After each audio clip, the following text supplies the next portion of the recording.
Okay, so let's get started. We're going to be taking a look at setting up and working with a pit and lane limiter strategy in our Link G5 and G4X programming. Now, pit lane limiters are used in a race vehicle as it's entering into the pit lane. Usually there's going to be some speed threshold that you can exceed. You might get disqualified from the race if you're going too fast when you're coming back into the pit.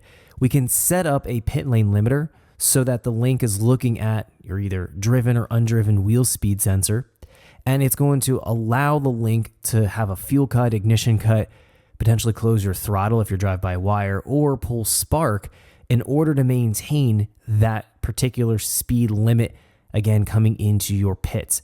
So this is something we can get really complicated with, or we can keep it really simple. We're going to take a look at the most basic way to implement a pit lane limiter and then talk about some advanced strategies here as well in this training module. Let's jump in here and take a look at where we can find our pit lane limiter, which Link is going to call our speed limiter in our software.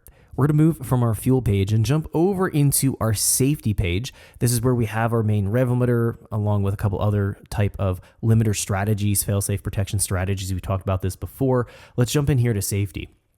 Now, under our safety layout, we're going to go down here under speed limit. So this would be a form of the most basic way to implement a limiter strategy for a pit lane limiter. So this would be if you're drive-by-wire, if you're mechanical-based throttle body, if you're turbocharged, supercharged, all motor, doesn't really matter.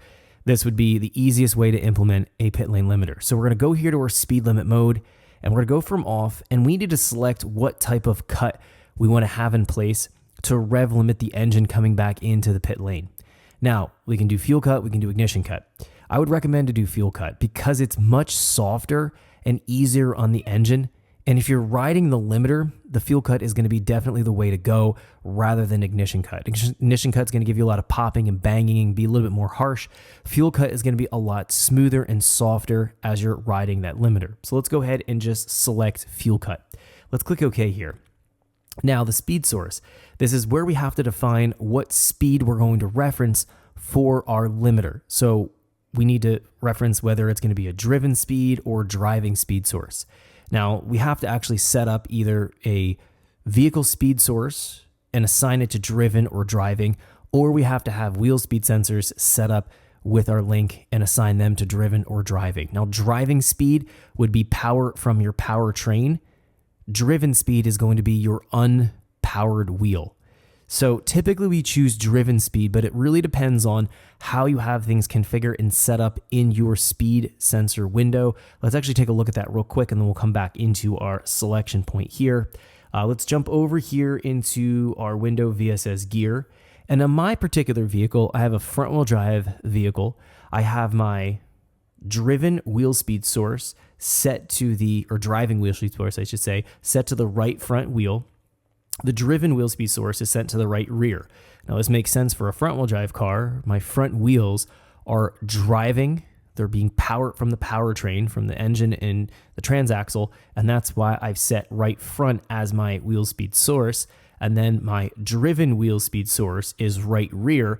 That's coming from the unpowered wheel in the back. And we can see I've configured that. Digital 1, Digital 2 is what we're using here. I'm using Hall effect sensors, so I have a pull-up on, falling edge, and then I've set the calibration ID for my wheel speed sensors.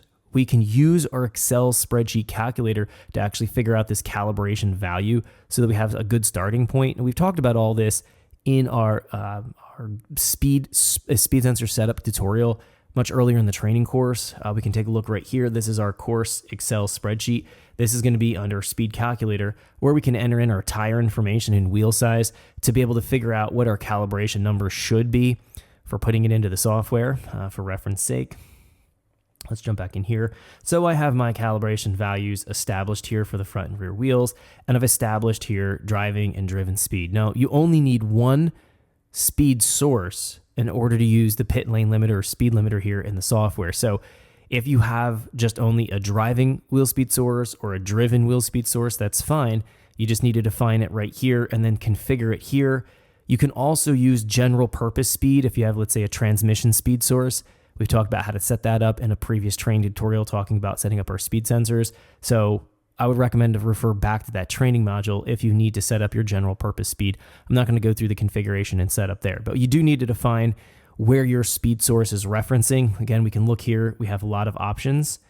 We have our general purpose speed that would be transmission speed or differential speed or drive shaft speed, for example. So lots of options here to choose, but we need to define that. Now, assuming we have defined it, in my case I have, that allows me to go back in here to safety and then select speed source, driven or driving. It doesn't really matter which you choose. If you have all 4 wheel speed sensors or front and rear wheel speed sensors wired in, but I typically use driven speed. That's our ground speed, just so that if I'm coming back into the pit and I break traction, it's not looking at driving speed, because sometimes that can be a little bit problematic. So I'm going to be choosing driven speed or my ground speed. That's the rear wheel speed sensor here in my front wheel drive car. So I'm going to go ahead and stick with that. Now, the speed limit switch, this is something we definitely have to define. This is going to be a switch that a driver can depress to enable this speed or pit lane limiter. Now, we can set it to always on, which is something we don't want to do, but setting it to always on will keep the pit lane limiter in place all the time. You could technically set this speed limit as an actual speed limit governor for the vehicle. So if you don't want the driver going faster than, let's say, 200 miles an hour, you could set that here to 200 miles an hour and set this to always on to keep that as a speed limiter. Just the same thing we have for a main rev limiter in our RPM limit table here. We could have that same kind of thing as being a speed governor or a speed limit. In this case, we don't want that. We want to define it on some type of a switched input that the driver can depress when he's coming back into the pits. So we're not going to use the always on option. We're going to go ahead and define it under a digital input or one of our other aux inputs or virtual. Thanks for checking out our teaser clip. If you want to see the rest of this video and more than 500 hours of current EFI training we have to offer, make sure you click right here. If you want to go and check out more teaser clips from this training course, click here, and you don't want to miss any of the videos we're going to be releasing on this channel, so make sure you subscribe and click here. Thanks for watching, and I'll see you guys later.